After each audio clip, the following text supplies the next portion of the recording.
इस वीडियो में हम परिमेय फलन यानी जिसे हम इंग्लिश में रैशनल फंक्शन कहते हैं, इसके बारे में बात करेंगे।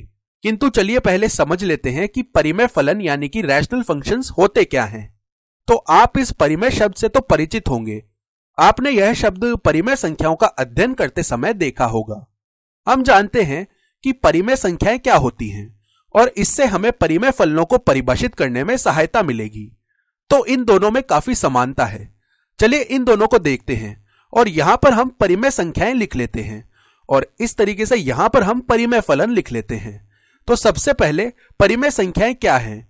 वे सारी संख्याएं जिनको हम p बट्टा q के रूप में लिख सकते हैं, जहां पर p और q दोनों पूर्णांक यानी कि इंटीजर्स हैं और q 0 के बराबर नहीं है। इस प्रकार की सभी भिन्नों यानी कि फ्रैक्शंस को हम परिमेय संख्याएं कहते हैं। चलिए अब देखते हैं कि परिमेय फलन की परिभाषा क्या होती है।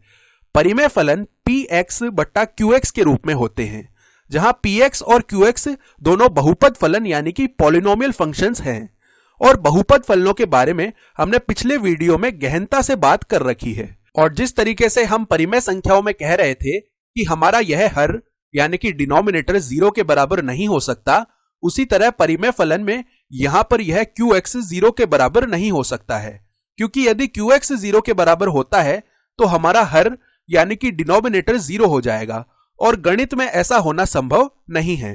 तो बहुत ही सामान्य परिभाषा है। यहां पर देखिए हमारे पास में पूर्णांक यानी कि इंटीजर्स हैं और यहां पर हमारे पास में बहुपद फलन यानी कि पॉलिनोमियल फंक्शंस हैं। तो अब जब हमने परिमेय फलनों को परिभाषित कर लिया है तो चलिए एक उदाहरण लेते हैं और उसका आलेख बनाने का प्रयास करते हैं। तो देखिए यह हमारे पास में एक उदाहरण है। फलन f r-0 यानी कि इसके प्रांत अर्थात डोमेन में 0 नहीं है, तो यहां से लेकर यह r तक परिभाषित किया गया है। और किस प्रकार से परिभाषित किया जाता है? y बराबर में fx बराबर में 1 बट्टा में x और यहां पर x बिलोंग्स टू r-0 यानी कि हमारे प्रांत में 0 उपस्थित नहीं है, उसके अतिरिक्त सभी वास्तविक संख्याएं हैं। तो यह हमारा फलन है और चलिए यहां पर एक एक करके हम अर्थ जानते हैं। तो इस भाग का अर्थ है कि हमारा फलन f एक वास्तविक फलन यानी कि रियल फंक्शन है। अब इसके बाद यह भाग हमें प्रांत यानी कि डोमेन देता है और यह भाग हमें इस फलन f की परिभाषा अर्थात डेफिनेशन के बारे में बताता है। किंतु मैं आपको कहूंगा रुकिए, हम कैसे जानते हैं कि यह एक बहुपद फलन यानी कि पॉलिनोमियल फंक्शन है? तो इसे समझते हैं। देखिए यहां पर यह फलन है 1 बट्टा x, तो क्या यहां पर ये जो 1 है हमारे पास में अंश में, यह एक बहुपद फलन है? तो बिल्कुल, एक तो एक बहुपद फलन होता है। और उसके बाद में यहां पर ये जो हर में x लिखा हुआ है, क्या यह एक बहुपद फलन है? तो बिल्कुल x भी एक बहुपद फलन होता है और हमारे प्रांत में 0 तो है नहीं।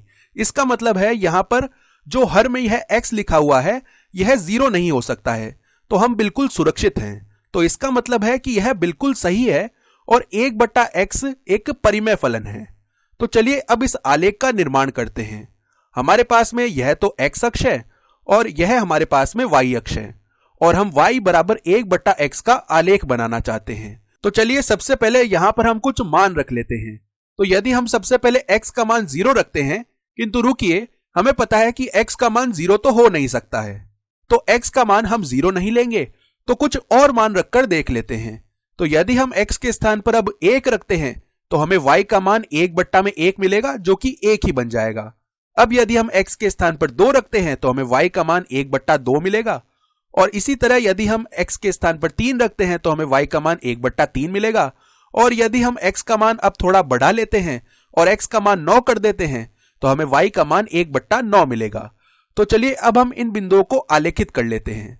तो हमारे पास में यहाँ पर 1,1 है और यहाँ पर इस प्रकार से 2,1 बट्टा 2 आ जाएगा। तो हम थोड़ा इस दिशा में आ गए हैं। अब यहाँ पर हमें 3,1 बट्टा 3 मिल जाएगा, तो थोड़ा और इस दिशा में आ गए हैं और उसके बाद में हमें 9,1 बट्टा 9 यहाँ पर मिल जाएगा। तो देखिए यह कितना रोचक है। यदि हम x का मान बहुत अधिक बढ़ा लेते हैं तब भी इसका जो व्युत्क्रम यानी कि रेसिप्रोकल होगा वह धनात्मक यानी कि पॉजिटिव ही होगा।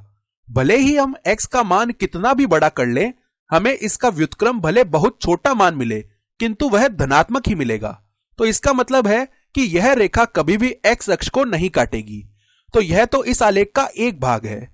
चलिए यहां पर हम कुछ और बिंदु देखते हैं और कुछ ऋणात्मक यानी कि नेगेटिव मान लिख लेते हैं। यदि हम x के स्थान पर -1 रखते हैं तो -1 का जो व्युत्क्रम है वह माइनस का 1 ही होगा, तो हमें y का मान -1 मिलेगा। अब यदि हम x के स्थान पर -2 रख लेते हैं तो हमें y का मान -1/2 मिलेगा। अब यदि हम x के स्थान पर -3 रख देते हैं तो हमें y का मान -1/3 मिलेगा। और यदि हम x के स्थान पर -9 रख देते हैं तो हमें y का मान -1/9 मिलेगा।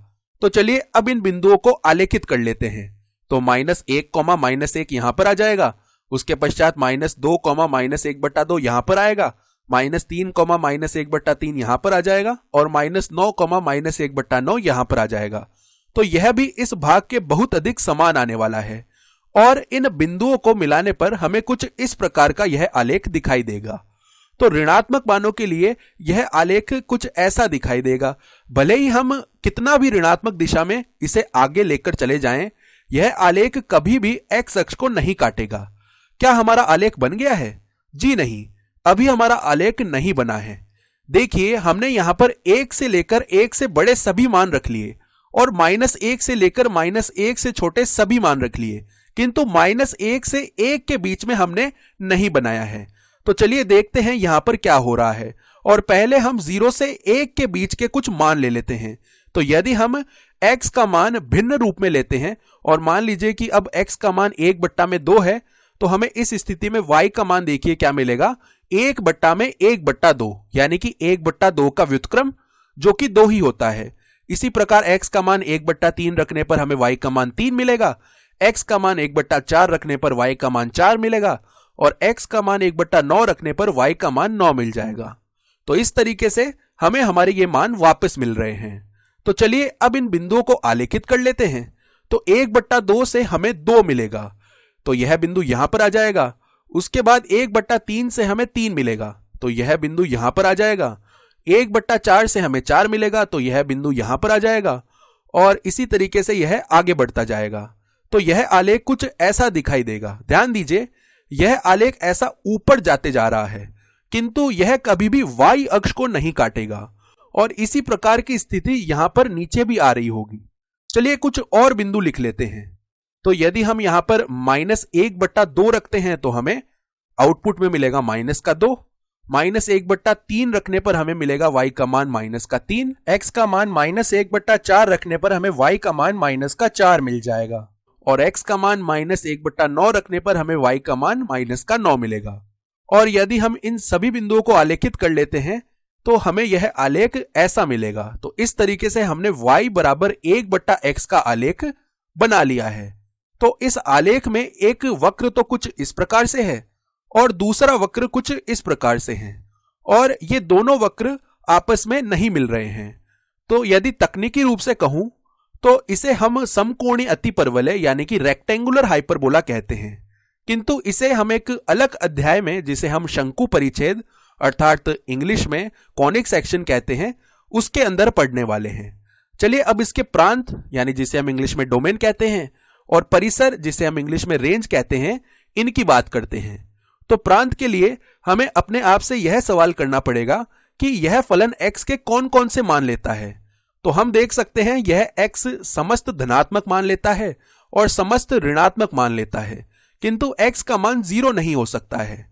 तो इसका मतलब है कि हमारे प्रांत में सभी वास्तविक संख्याएं आ जाएंगी, केवल 0 को हम हटा देंगे। तो हमारा प्रांत देखिए क्या आ रहा है यहाँ पर, x कुछ इस प्रकार है कि x belongs to r minus में 0, यानी कि समस्त वास्तविक संख्याएं और उनमें से 0 हट गया है। तो चलिए अब हम परिसर यानी कि रेंज की बात करते हैं। तो यहां पर हम देख सकते हैं कि यह आलेख दोनों तरफ बहुत समान एवं सममित यानी कि सिमेट्रिक है। तो इसके लिए परिसर भी प्रांत के समान ही होगा, यानी कि y समस्त धनात्मक मान और समस्त ऋणात्मक मान ले सकता है। केवल एक 0 ही ऐसा मान है जो कि y नहीं ले सकता। हमारे पास में ऐसा कोई भी इनपुट नहीं है जिसके लिए हमें आउटपुट के रूप में 0 मिलेगा। हम लिख लेते हैं कि परिसर में आ जाएगा y, जहां y बिलोंग्स टू r है और इसमें से हमने 0 हटा दिया है, यानी कि समस्त वास्तविक संख्याएं परिसर में है, बस हमने 0 हटा दिया है। तो इस प्रकार से हमने प्रांत एवं परिसर लिख लिए हैं।